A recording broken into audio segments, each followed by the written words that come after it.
저와 함께 나누실 하나님의 말씀은 마태복음 15장 1절부터 11절까지의 말씀입니다. 신약성경 마태복음 15장 1절부터 11절까지의 말씀, 우리 한 절씩 교독합니다. 그때에 바리새인과 서기관들이 예루살렘으로부터 예수께 나와 이르되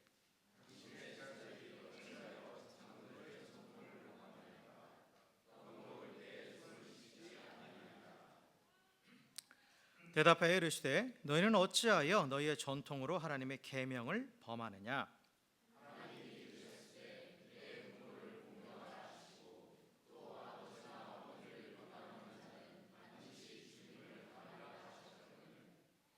너희는 이르되 누구든지 아버지에게나 어머니에게 말하기를 내가 드려 유익하게 할 것이 하나님께 드림이 되었다고 하기만 하면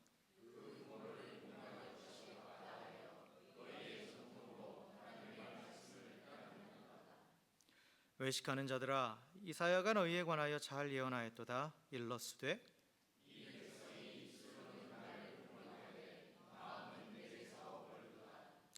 사람의 계명으로 교훈을 삼아 가르치니 나를 헛되이 경배하는도다 하였느니라 하시고, 함께 읽습니다. 입으로 들어가는 것이 사람을 더럽게 하는 것이 아니라 입에서 나오는 그것이 사람을 더럽게 하는 것이니라. 아멘. 아멘. 할렐루야. 할렐루야. 예, 우리 옆에 계신 분하고 이렇게 인사하겠습니다. 주의 사랑으로 축복합니다. 이렇게 인사하겠습니다.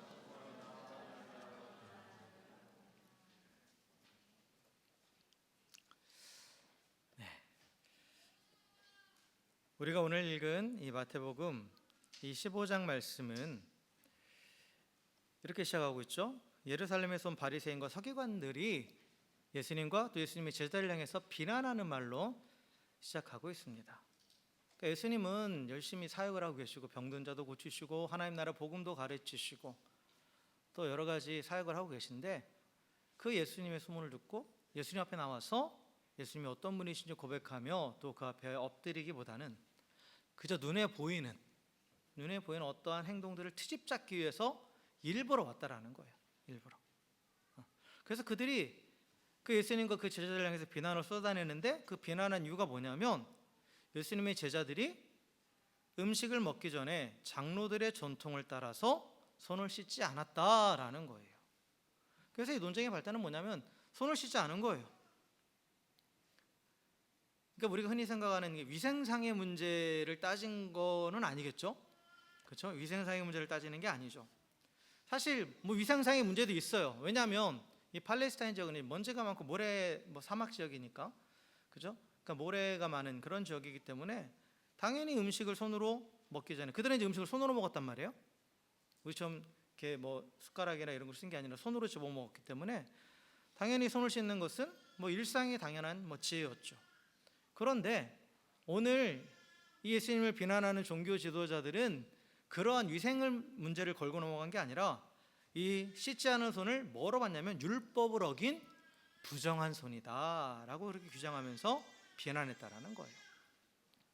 그래서 이게 지금 어디서부터 비롯되는 거냐면 이 손 씻는 전통이 원래 이 제사장의 정결 예식에서 비롯되는 겁니다. 그래서 레위기나 이렇게 민수기나 이렇게 제사장의 그 제사하기 위해서 해놓은 규범들을 보면 이 성막에 들어가기 전에 이 물두멍이라는 곳이 있어요. 거기서 이제 먼저 손을 씻어야 됩니다. 그리고 이제 제사를 집례하는 거예요. 그리고 또 이 제사장과 그의 가족이 그들이 먹는 음식들이 이제 제물로 드려졌던 것들인데, 그걸 먹기 위해서는 먼저 몸을 깨끗이 씻어야 돼요. 그래야만 제물로 드려진 음식을 먹을 수 있었습니다. 근데 이거는 누구에게만 적용되는 거냐면 제사장, 그리고 제사장들의 가족, 그리고 또한 제사, 우리식으로 말하면 예배죠. 그 예배와 관련되어 있는 그러한 예식이에요. 그러한 법입니다. 그런데 당시 이 종교 지도자들은 이 정결법을 제사장에서 모든 유대인들로, 그리고 또한 제사와 관련된 식사에서 모든 식사 자리까지로 확대해서 지금 적용한 거예요. 이게 전통이 되어버린 거죠. 전통. 그런데 사실 이 전통 자체는, 왜 이 전통이 만들어졌냐고 했으면, 이스라엘 백성들 하나님의 말씀 율법을 받았잖아요. 그런데 율법이 모든 것들을 세세하게 다 말씀하지는 않잖아요. 하나의 법 딱 규정을 정해 놓으시면 거기에 맞춰서 본인들이 또한 삶에 적용을 해야 되는 거잖아요. 그런데 그 말씀을 잘 적용하게 하기 위해서, 다시 말해서 율법을 더 잘 지키게 하기 위해서, 오늘날로 말하면 이제 뭐 종교인들, 뭐 목사나 또 여러 설교자들이 그걸 이제 세분화 시켜가지고 이럴 때는 이렇게 하라, 이렇게 정해준 거예요, 규칙을. 근데 그게 전통으로 내려온 겁니다. 전통으로 내려온 거예요. 그런데 문제는 뭐냐? 역설적으로 이 하나님의 말씀, 계명을 지키기 위해서 만들어졌던 이 전통이 결국은 하나님의 말씀과 계명은 사라지고 전통이라는 껍데기만 남았다라는 거예요. 껍데기와 형식만 남았다라는 거죠. 그런데 더 나아가서 문제는 뭐냐? 계명을 잘 지키기 위해서 만든 이 전통이 오히려 하나님의 계명을 저버리게 하고 말씀을 폐하는 지경에까지 이르렀다라는 거예요. 그에 대한 얘기가 이제 뒤에 나올 겁니다. 그래서 예수님께서는 이러한 모순을 가지고 있는 이 종교 지도자들을 향해서 이사야 선지자의 말씀을 인용하시면서 그들을 뭐라고 부르셨냐면 외식하는 자들아라고 그렇게 강하게 책망하셨습니다. 여기서 이제 외식이라는 것은 쉽게 말하면 겉과 속이 다르다는 뜻이에요. 겉과 속이 다르다. 근데 이제 그 헬라어 원어가 뭐냐면 휘포크리타이라는 말입니다. 휘포크리타이. 이게 그런데 원래 가리키는 게 액터, 연기자 있죠? 연기자를 가리키는 거예요. 그 당시 고대 그리스 사회는 연극이나 이런 그런 것들이 되게 많이 성행했었잖아요. 그래서 그 무대에서 연기하는 연기자를 가리키는 말이 바로 히포크라타입니다. 그러니까 연기자는 어떤 사람이에요? 무대에 서면 자신은 숨기는 거죠. 그렇죠? 내 진짜 마음과 중심은 숨기고 가면을 쓰는 거죠. 쉽게 말하면. 그래서 대본에 따라서 그 배역을 연기하는 사람이에요. 그래서 어떤 연기자가 잘하는 연기자예요? 자신을 그대로 드러내는 연기자가 아니죠. 그죠? 자신은 철저하게 숨기고 가면 뒤에 숨기고 이 대본에 있는 그 역할에 충실한 사람이 바로 훌륭한 연기자죠. 그러니까 한마디로 연기하는 사람입니다. 그러니까 가면을 썼다라는 거예요. 가면을 썼다. 자신을 보여주지 않고.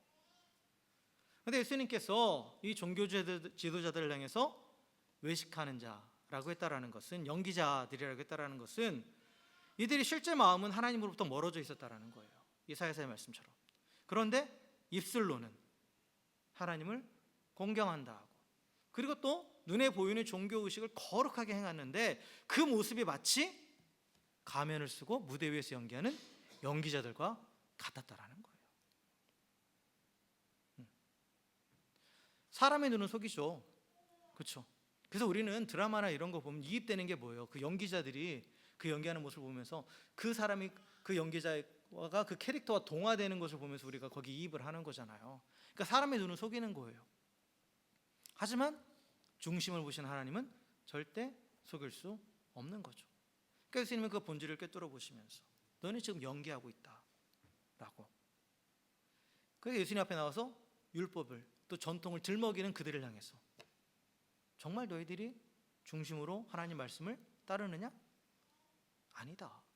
너희들은 그런 척 연기하고 있는 것이다 라고 비판하신 거죠. 이 외식하는 자에 대한 신랄한 분석이 어디에 있냐면 로마서 2장에 있어요. 로마서 2장에 보면 사도 바울이 이 외식하는 자들에 대한 특징과 또 그들이 실제적으로 어떻게 행동하는가, 그런 부분들을 쭉 나열해 놨습니다. 그걸 정리해 보면 이렇게 돼 있어요. 외식하는 자들은 먼저는 그들이 가지고 있는 특징은 뭐냐면 진리에 대해서 지적이고 이론적인 것만 관심을 가지고 있어요. 지적인 유의만을 찾는 거예요. 그래서 하나님 말씀을 알아가는 것, 그거 중요하죠. 그런데 이 말씀을 알고자 하는 이유가 뭐냐면 그냥 지식적으로만 만족하는 거예요. 그래서 말씀을 삶에 적용하기보다는 이들은 자신의 지식을 채우면서 또 내가 많이 가지고 있다는 걸 드러내는 방식이 뭡니까? 많이 알고 있다는 걸 드러내는 방식이 뭐예요? 논쟁이에요. 논쟁입니다. 그래서 자신이 분석한 내용과 다른 것들을 가지고 서로 막 논쟁하는 것을 즐기는 거예요.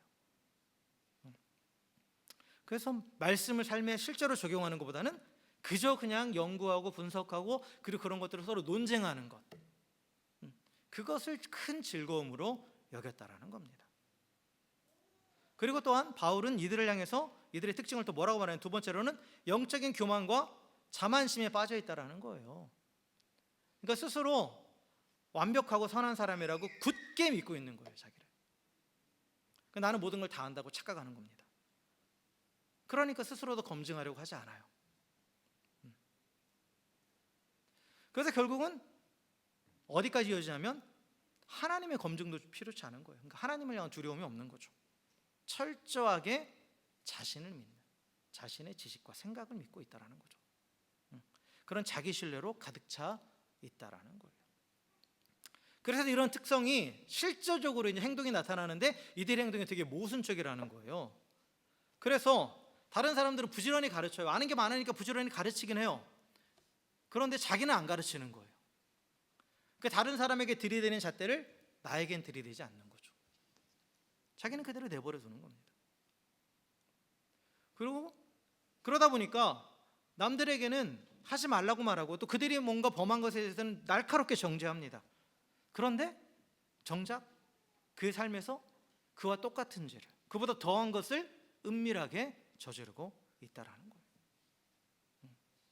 그러니까 공적인 자리에서는 마치 자신은 그 저와는 아주 관계없는 것처럼 신랄하게 비판하고 정죄하는데 막상 그 삶을 들여다보면 오히려 더하다라는 거죠. 그래서 이들은 스스로 율법을 자랑해요. 난 율법을 잘 알고 난 율법을 사랑한다고 말해요. 그런데 이 모순되는 게 뭐냐면 그들의 행동을 보면, 삶을 보면 율법을 어기고 있다라는 거예요.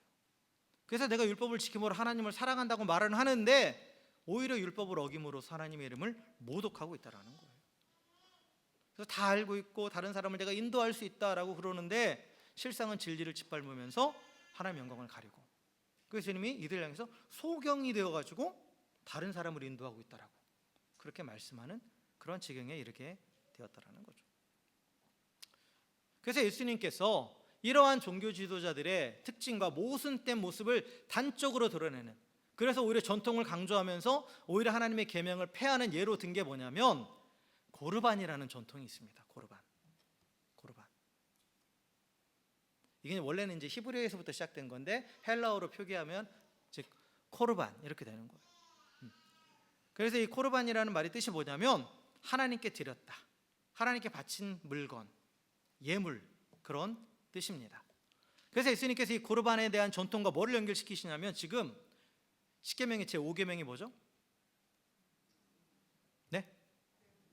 내 부모를 공경하라 써 있잖아요. 그죠? 내 부모를 공경하라.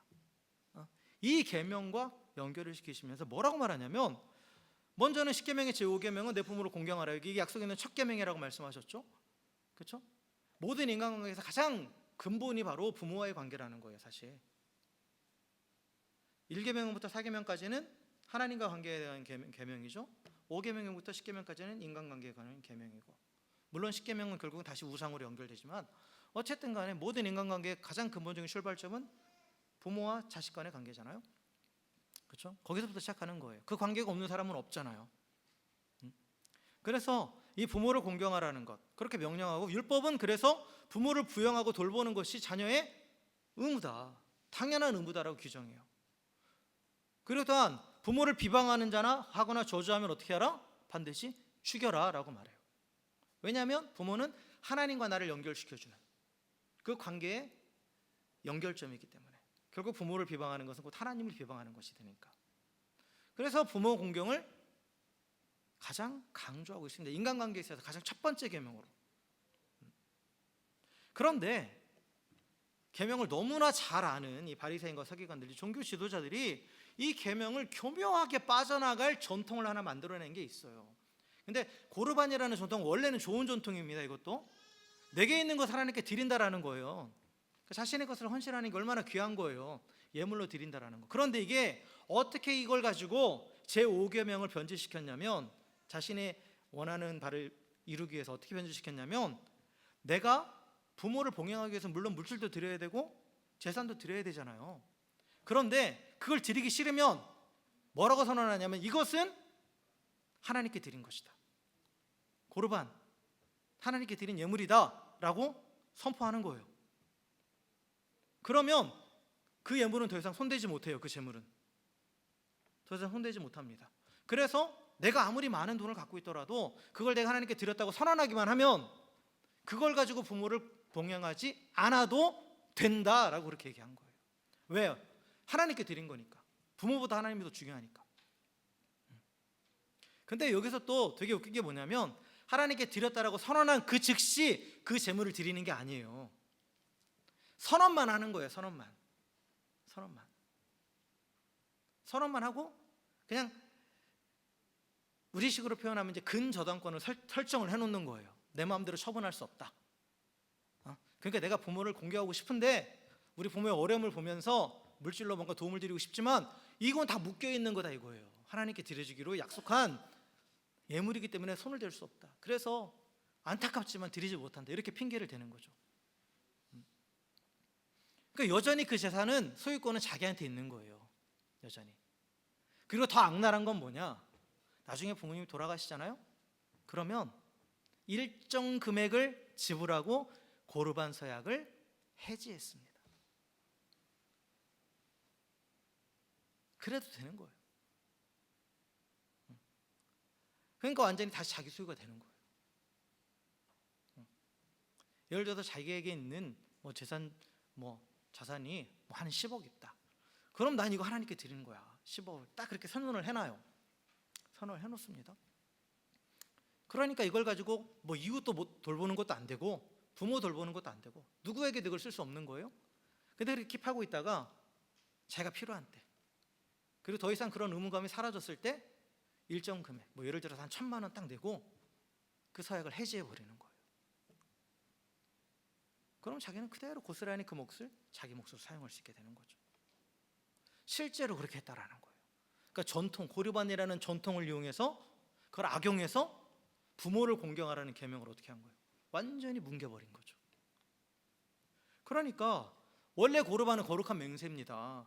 하나님을 향한 헌신, 하나님을 위해서 구별하겠다라는 그런 거룩한 맹세인데 그래서 신앙의 포장을 씌워놨잖아요. 그런데 그 속내를 들여다보니까 늙고 병든 부모를 부양하기 싫은 그리고 내 것을 쓰기 싫은 지독한 이기심과 물질에 대한 탐욕이 그 뒤에 자리 잡고 있었다라는 거예요. 그러니까 이들은 하나님을 섬긴다는 이 종교적인 맹세, 이 고르반 종교적인 맹세를 악용해서 마땅히 행해야 할 부모 공경의 율법을 무력화시킨 그런 도피처로 삼았다라는 거죠. 결국 이거 뭐예요? 내가 하나님께 드린다라. 하나님의 이름을 이용하는 거잖아요. 하나님의 이름을 이용해서 이웃사랑이라는 율법의 근본 정신을 무참히 짓밟아 버렸다라는 거죠. 그리고 동시에 자신의 이기심과 탐욕을 채우기 위해서 하나님의 이름을 교묘하게 이용했잖아요. 하나님께 드린다라는 건데 하나님을 사랑한다는 의미잖아요. 그런데 사실 그게 아니었잖아요. 하나님 사랑도 아닌 거예요. 하나님을 모독한 거죠. 그래서 결국 하나님 사랑이라는 또 하나의 율법의 근본 정신까지도 무참히 짓밟았다라는 거죠. 그래서 예수님께서 이처럼 남에게는 율법을 준수하라고 가르치면서 스스로는 전통을 악용해서 율법을 어기고 또 하나님을 모독하는 종교 지도자들을 향해서 외식하는 자들아, 회칠한 무덤과 같다. 회칠한 무덤아, 그렇게 말씀하시고 너희는 너희의 전통을 핑계로 하나님의 말씀을 무시하고 패하는도다 라고 강하게 책망하셨던 것입니다. 그러니까 외식이 결국은 신성 모독이에요. 하나님의 이름을 망령되이 일컫는다. 그렇죠? 하나님의 이름을 망령되이 일컫지 말라가 몇 계명이죠? 네? 3계명 맞아요? 찾아보세요. 맞죠? 3계명? 3계명입니다. 그죠? 망령되이 일컫다라는 말이 원어적인 의미 여러 가지가 있는데 그 안에 있는 게 뭐냐면 그 이름을 이용하다라는 뜻이에요. 그 이름을 이용하다. 그러니까 하나님의 거룩한 이름을 부를 때 하나님께 영광 돌리기 위해서 우리가 하나님의 거룩한 이름을 부르는 거잖아요. 그런데 그 거룩한 이름을 자기 이름을 위해서 사용하는 거죠. 그러니까 하나님께 드려진 것이다 라고 하면서 결국은 자기 이익을 추구하는, 십계명의 제 3계명까지 어기는 그러한 일을 벌였던 거죠. 자, 그런데 이러한 외식하는 자들의 모습을 보면서 사실 우리는 우리 자신을 돌아봐야 돼. 그렇다면 나는 어떤가? 나는 어떠한 모습인가? 우리가 매주 드리는 예배, 우리가 드리는 기도, 뜨겁게 부르는 찬양, 그 말씀 묵상, 그리고 헌금, 또 교회 안에서 드리는 여러 가지 봉사의 모습들. 그런데 이 모든 신앙의 모습이, 신앙생활이 그저 내 마음을 만족시키기 위한, 나를 드러내기 위한 그런 어떤 종교의식이 되어버리지 않았는가? 우리 스스로를 돌아봐야 됩니다. 오늘 바리새인과 서기관들처럼 나는 나의 의무를 다했다. 나는 예배에 빠지지 않았고 11조도 했고 봉사도 했고 또 고르반 하나님께 예물도 드렸어. 그런 종교적인 의무를 다했어 라고 스스로 위안 삼으면서 스스로 만족하는 것으로만 끝나는 것이 아니라, 이런 사람들의 특징은 뭔지 아세요?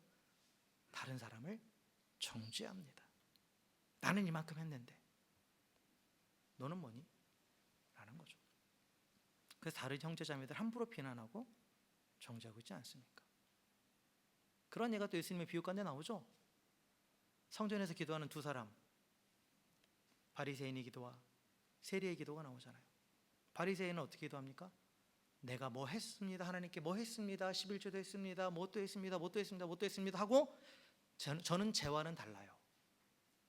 저는 쟤처럼 가난한 도둑질하지도 않았고 또 뭐 이런 나쁜 짓 하지 않았어요 라고 말하죠. 은연중에 자신을 높이면서 또 다른 사람을 비난하는 그런 모습. 외식하는 자의 특징입니다. 자신만 그렇게 착각하는 게 아니라 다른 사람을 막 깎아내리는 거예요. 비난하는 겁니다.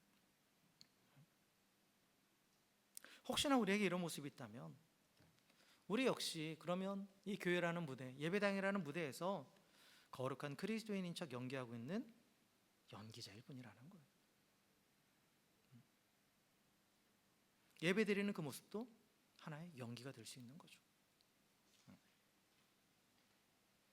그래서 예수님께서는 또한 이런 외식하는 자들에 대해서 그들과 논쟁하시면서 또 이 앞부분에서도 그런 부분이 나오거든요. 제자들이 미리삭을 먹었을 때 그걸 가지고 또 율법을 어겼다고 바리새인들이 정죄했을 때, 그때 분명하게 하나님께서 원하시는 게 무엇인지에 대해서 얘기해요. 그리고 그게 또한 예배와 연결시키면서 말씀하시는 게 마태복음 9장 13절에 보면 호세아 6장 6절의 말씀을 인용해서 너희는 가서 나는 이내 긍휼을 원하고 제사를 원하지 아니하노라 하신 뜻이 무엇인지 배우라 라고 말씀하세요. 말씀을 너무나 잘 아는 그런 종교 지도자를 향해서 하나님이 원하시는 것은 단순히 어떠한 율법을 지키고 그걸 가지고 사람들을 비난하고 정죄하는 것이 아니라 사람들을 불쌍히 여기고 그리고 그들을 사랑하는 것이다 라는 거죠. 구약의 그 많은 예언서들이, 특별히 이제 이스라엘의 멸망기에 쓰여진 예언서들을 보면 그들은 형식만 남은, 전통만 남아있는 그 예배 의식들에 대해서 신랄하게 비판하면서 정말 하나님이 원하시는 예배가 무엇인지에 대해서 여러 가지로 얘기합니다. 그 대표적인 게 오늘 말씀한 이 호세아 6장 6절이고, 또 하나가 미가서 6장 8절이에요. 미가서 6장 8절에도 보면 하나님이 원하시는 건 천천의 제물과 번제가 아니다.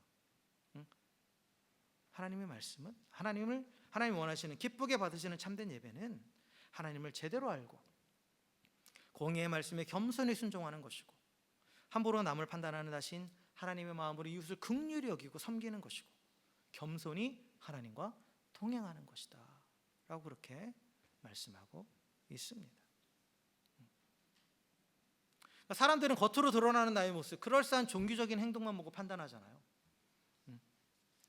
그렇기 때문에 외식하는 사람들은 사람들의 시선만을 의식하면서 연기를 하는 거예요. 사람들에게 경건하게 보이는 것에는 온통 신경을 씁니다. 그러나 정작 중심을 보시는 하나님, 그 하나님은 안중에도 없어요. 왜요? 당장 내 눈에 보이지 않으니까. 당장 눈에 보이지 않으니까. 내가 안 보이니까 하나님도 나를 못 보실 거라고 생각하는 거죠. 마치 타조가 적을 피하기 위해서 급박한 순간에 자기 머리만 땅에 쳐박으면 내가 못 보니까 쟤도 나를 못 볼 거야 라고 착각하는 것처럼, 내 눈에 하나님이 보이지 않으니까 하나님도 나를 보시지 않을 거라고 착각하고 있다는 거죠. 그러니까 하나님이 안중이 없는 것으로 살아가고 있어요. 하나님이 계신다라고 고백하는데 실제로는 그렇지 않다라는 거죠.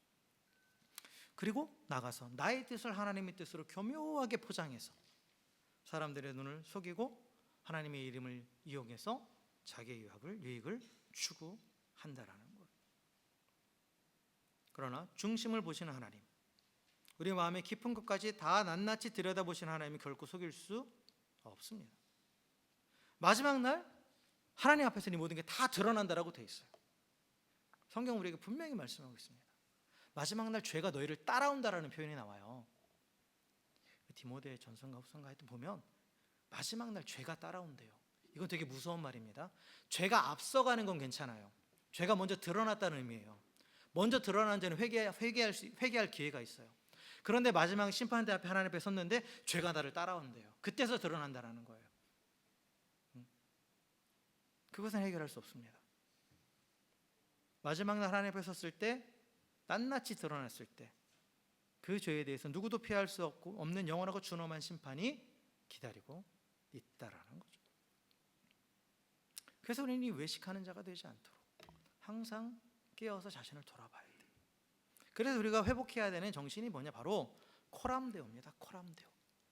코람데오. 이 코람데오라는 말이 이제 라틴어거든요. 라틴어인데 하나님 앞에서라는 뜻이에요. 데우스, 이게 라틴어로 주님, 하나님이라는 뜻입니다.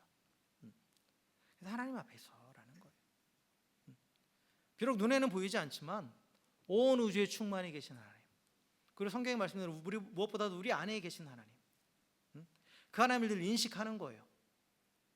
의식하는 겁니다.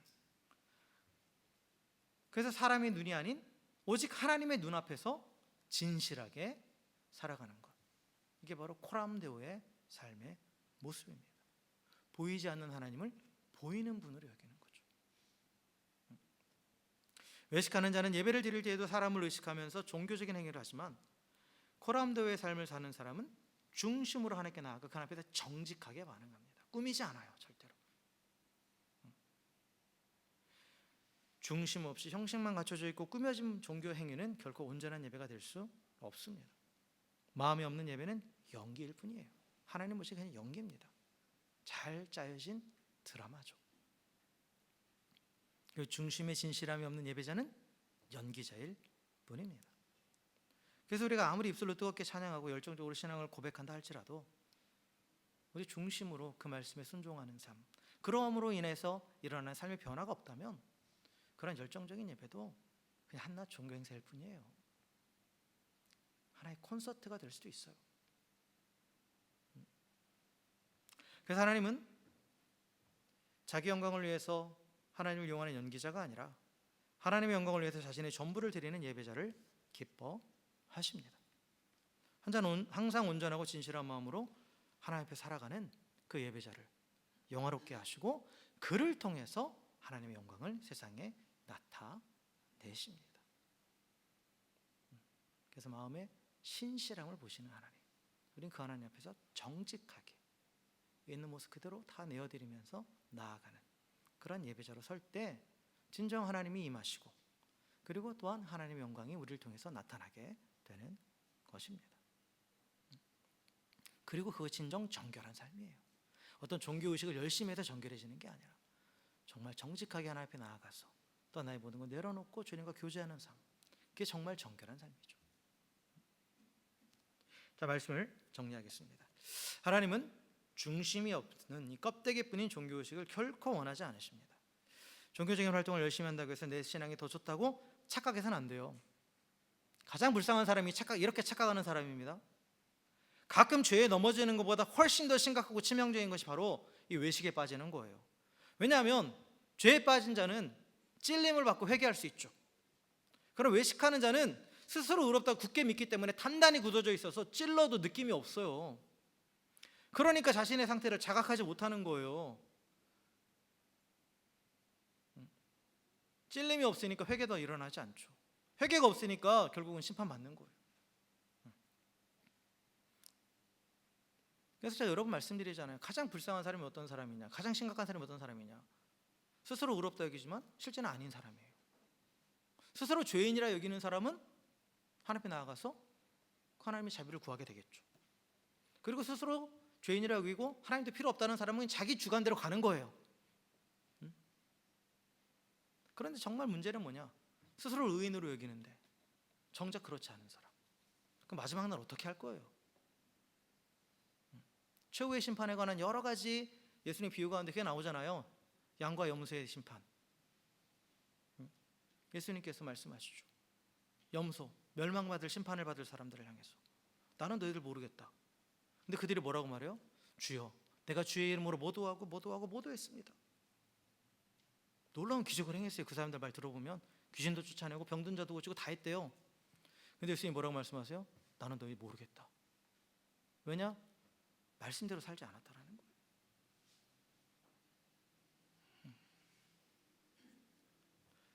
외식하는 삶을 살았다라는 거죠. 그래서 우리는 위선과 외식을 버리고 또한 진정 하나님 앞에 예배하고 하나님과 동행하는 예배자로 살아가야 됩니다. 그러기 위해서 우리 세 가지를 항상 실천해야 돼요. 첫째는 뭐냐? 매일 말씀의 거울 앞에 나 자신을 비추십시오. 말씀의 거울을 비춰야 돼요. 말씀을 돋보기처럼 사람에게 들이대는 게 아니라 말씀은 거울입니다. 분명히 아셔야 돼요. 나를 검증해야 돼요. 말씀을 통해 다른 사람을 함부로 판단하고 가르치려 하기 전에 진리의 잣대를 항상 나 자신에게 먼저 들이대야 합니다. 그럴 때 우리가 이 외식을 막을 수 있어요. 하나님 말씀 앞에서 겸손하게 서는 자는 절대로 외식하지 않습니다. 그리고 두 번째로 이 말씀을 볼 때 어떻게 해야 되느냐? 이제 이론적인 탐구나 또는 입술의 고백으로만 끝나는 것이 아니라 실제적인 삶으로 이어져야 되는 거예요. 그러니까 말씀을 들을 때, 말씀을 또 읽고 묵상할 때 그 지적인 만족에만 멈추지 말고 또 예배하며 찬양할 때도 입술의 노래로만 만족하는 것이 아니라 분명히 생각하셔야 돼요. 내가 고백하는 그 찬양 가사들을 내가 살고 있는가? 내가 묵상하고 깨달은 말씀이 정말 내 삶에 드러나는가? 나는 정말 그 말씀대로 살고자 하는 의지가 있는가? 말씀은 말씀이고 나는 나야. 이건 나와 상관없는 말씀이야. 그렇다면 외식하는 자가 되는 거예요. 내 뜻을 걷고 말씀에 순종하고 입술의 고백대로 범사에 하나님께 감사하며 진정 영광을 돌리는 삶. 그래서 신앙 고백이 나의 일상이 되는 그런 삶의 변화로 이어져야 되는 것이죠. 그리고 마지막으로 우리는 어떤 삶을 살아야 되느냐? 하나님의 마음으로 이웃을 긍휼히 여기고 섬겨야 된다라는 거예요. 신앙의 이름으로 나의 이익을 추구하거나 또한 다른 사람을 이용하라는 것이 아니라 또 말씀을 정죄의 수단으로 삼는 것이 아니라 모든 사람들을 긍휼히 여기면서 또 하나님 주신 모든 것을 가지고 최선을 다해서 이웃을 섬겨야 하는 것이죠. 그래서 모든 삶의 현장에서 참된 이웃사랑을 실천하는 것이 곧 뭐다? 하나님을 사랑하는 것이고 그것이 곧 하나님이 기쁘게 받으시는 예배다 라고 성경 분명히 가르치고 있습니다. 사랑하는 성도 여러분, 모든 외식을 벗어버리고 행함과 진실함으로 하나님 앞에 나아가십시오. 코람데오, 항상 하나님 앞에 서 있다라는 그 사실을 잊지 마시고 그 보이지 않는 하나님을 보이는 분으로 여기십시오. 그리고 또 나의 만족을 위한 종교의식에 열광하는 것이 아니라 하나님이 원하시는 선을 행하는 참된 예배자가 되십시오. 그래서 우리의 모든 삶이 하나님께서 기쁘게 받으시는 온전한 예배가 되기를 주의 이름으로 간절히 축원합니다. 그리고 또한 그래서 늘 하나님과 동행하면서 진정 코람데오의 삶을 살아가면서 또한 임마누엘의 복을 누리면서 그래서 하나님 주시는 참된 형통함을 누리고 그래서 우리의 삶 가운데 함께 하시는 그 하나님의 영광을 세상에 나타내는 그런 복된 삶을 살아가는 우리 모두가 되기를 주님의 이름으로 간절히 축원합니다. 함께 기도하시겠습니다.